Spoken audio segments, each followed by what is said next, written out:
Hey everybody, welcome back to SaaS Founder Stories. My name is David Brennan. Today I have AJ Richichi, who is with Sprockets AI. Welcome to the show, man. Yeah, thanks so much for having me. I've followed you guys for a while. I'm a big fan. Thanks, Bella. Appreciate it. Okay, let's jump right in. So tell me a little bit about Sprockets and what you guys are doing, and then we'll jump into that use case and ICP, and then you can teach us all about what your biggest challenge Oh, was. all that fun stuff. All right. No, so Sprockets, we're in the business of hiring.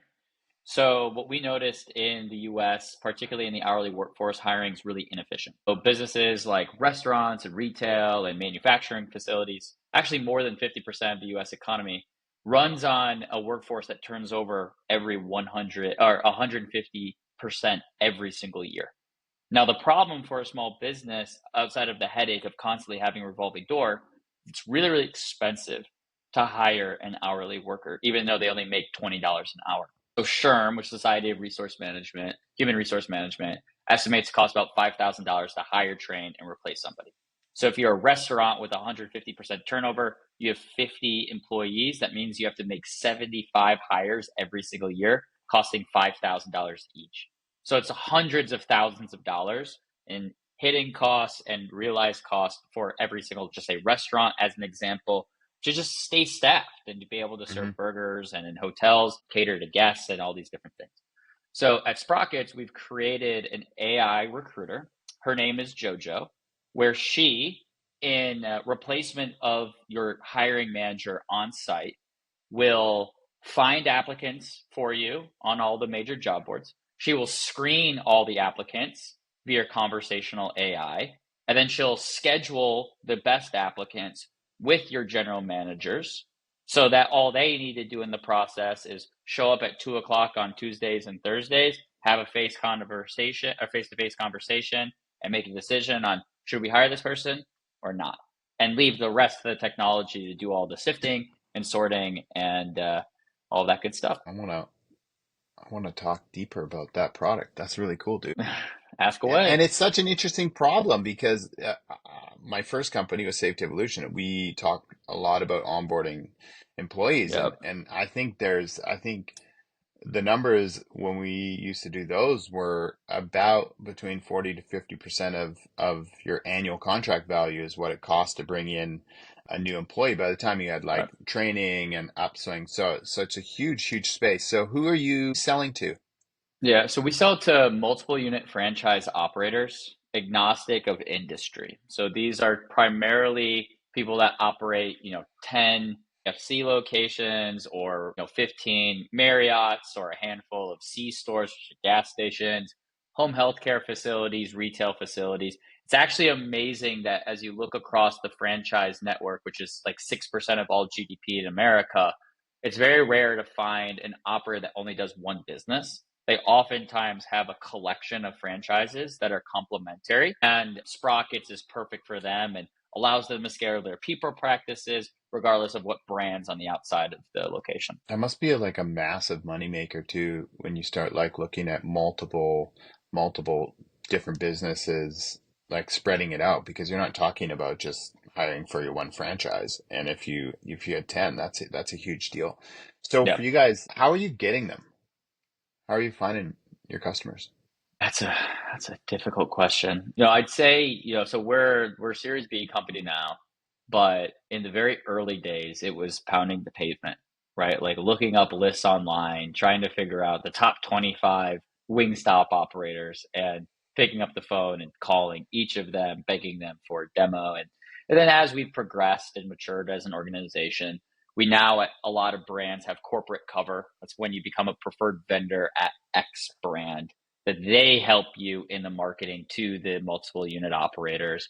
And of course, referrals being kind of like a big part of our business is, it's one of the things I like about the franchise go to market strategy is you do well by one franchise and they go to convention. They tell all of their friends that are under the same logo, hey, we used Sprockets. Hey, we use Our Work, which is the company we just acquired. You should check them out too. It worked in our business.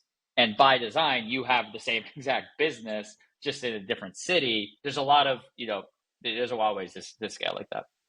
That's so cool. Okay, man. So this is my favorite part, and really why I started the show was to learn from people like you. What's the biggest challenge that you guys have overcome in the last 6 months? Yeah, so about 6 months ago, I can't believe it's already October, we launched a book with Forbes. It's actually, here's a title of the book and a copy of it called Nice. Hourly. And it's all about hourly work. So it's not told from the perspective of you should buy Sprockets, you should buy our. That's not what it's like. But it's a really forensic. It's called It's been called by reviewers as the manifesto for hourly hiring, where we go into detail the life of an hourly worker, the life of a general manager, the dynamics of Mm, the industry, and really dissect like why this problem occurs. And for us, that was really important because as a startup, and me being on the younger side as the founder and CEO working with older companies, the idea of thought leadership and trust is really, really important. Right. So I get a lot just because of who I am. If I walk into a room of established company, one or two reactions, right? The first reaction, if it's good, is like, Wonder Boy, we need to buy from this kid, right? The second is immature company, not far along enough, zany founder, we should go something more stable, right? hmm And that's something that, as we've grown and we're like an ambitious group, a really passionate team, that we get a lot. And I think we live and die by that in a lot of circumstances, good or bad. And this book, I think we wrote it, and like the foreword of the book was from a largest employer in our space. We had supplements from very big brands that helped us like collect the data, partners that contributed to the book in different ways. It allowed us to establish ourselves not just as fly in the pan startup. We might be here next year, we might not, but rather like we're not just in the industry. Like we're a staple here. We're here for the long haul, and here's what we know about the industry in totality. And having the Forbes logo at the bottom right of the corner and all of the press and book tour and all of these things really helped us kind of drive that thought leadership and establish ourselves as leaders in this space. That's so cool. So I want to like dig into two things with you. The first one is like how you did like I'd love to know like the process that you came up with that you were actually like sitting there going, well, we keep getting labeled as the kids Yeah, and like we're not being taken seriously and right. and how you move from that to the book because I think that would be a really interesting story. And then after that I'd love to know like your advice for other founders that are coming up on how to build authority in their actual space. Yeah, I mean, all really important and things that I've certainly come to appreciate more and more as we've seen success with the book. The origin of the problem, I mean, is just in almost every single conversation I'm in. It's like I'll join a call and I'll have my CRO or member of my sales team that has a little bit more gray hair, has a little bit more experience. And you could just tell, I mean, like when you're in meetings, like who's being taken seriously and who's not, right? And especially as we turned into restaurants and franchising, it's not like you're in fintech or you're selling to startups in San Francisco. Like these are roll up your sleeve, no BS type people. And it didn't take as rocket scientists to note that people saw their kids in me, because that's usually the age. And usually we would get the deal or not based on their reflection of their own kids, right? So if they had kids that, went to Stanford, went to Harvard, and they believed in them, they're like, yeah, we want to work with a young company. We want to be on the cutting edge. We want to be the first adopters and we trust you. But sometimes people would be like, my son is 5 years older than you, and I wouldn't trust him with a bag of beans. Right. And that's, when as founders and just having this podcast, like getting that feedback and pulling that out of people when they say no is really important, because I'm obsessed with understanding why people don't buy our product.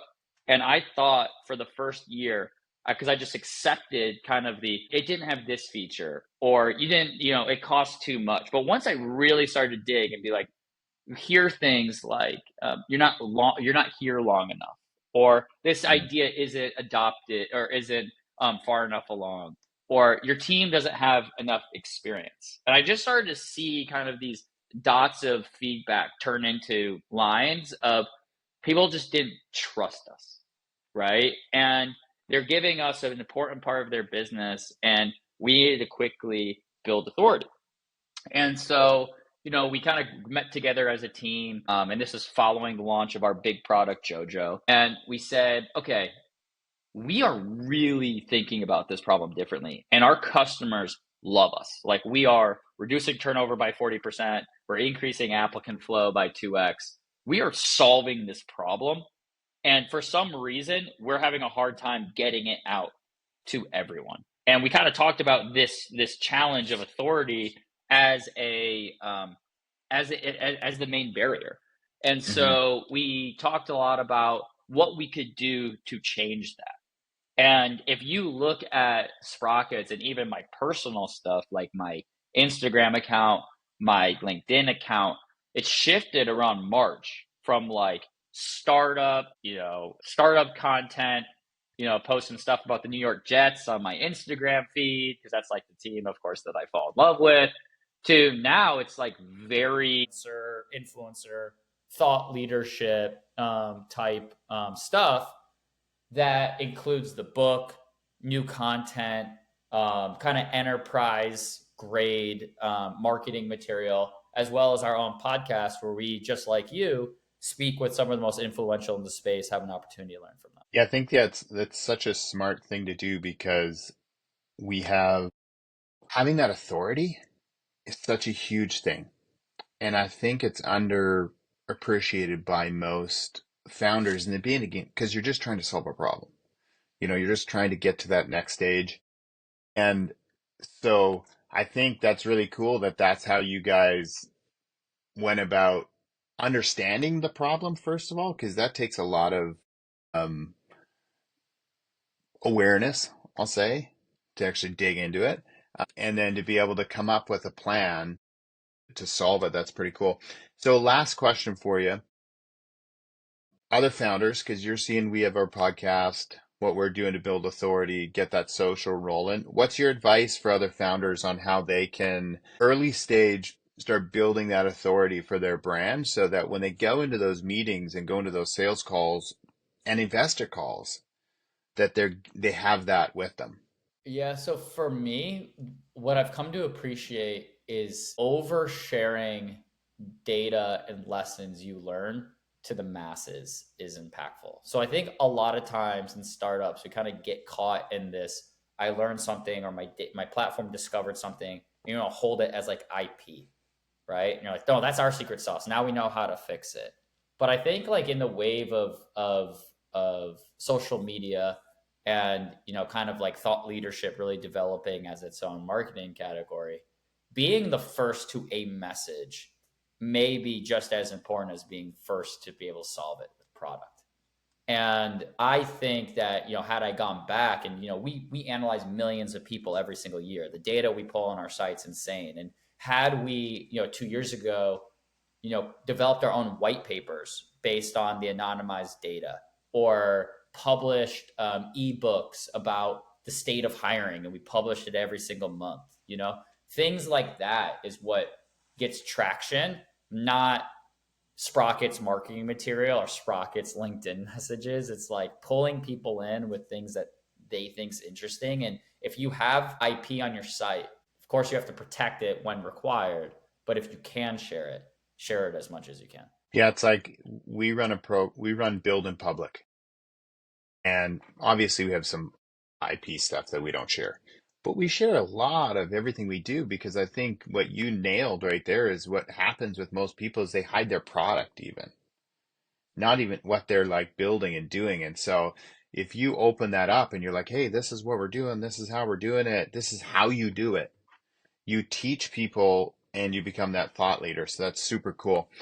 So let's wrap this up and what, if anything, can the network of founders that listen to this help you with? Yeah, I mean, I'd say I made a promise to myself when I was a younger founder and hustling and trying to reach out to people, that if somebody reached out to me, I'd always make 15 minutes for coffee. Because I can't tell you how many times I've asked for people just like, hey, can I just bend your ear? So, first, before I get into what I'd like, just know that my door, you can find me on LinkedIn, is always open. And if it's a genuine conversation, I'm always open to it. And please designate, though, that it's going to be a personal conversation versus the onslaught of LinkedIn messages you Salespeople. get. Yeah, from most people. Yeah. So that'd be helpful. But from us, I think, being connected with anybody who's really passionate about agentic AI, particularly AI and hiring, I would love to talk with. And if you know any multiple unit franchise operators or anyone that owns or runs a business with a lot of hourly workers, would love to chat. Well, that's perfect. There you go. Thank you very much, AJ, for coming on and teaching. And I can't wait to watch you guys explode. Great. Thanks, man. Appreciate you.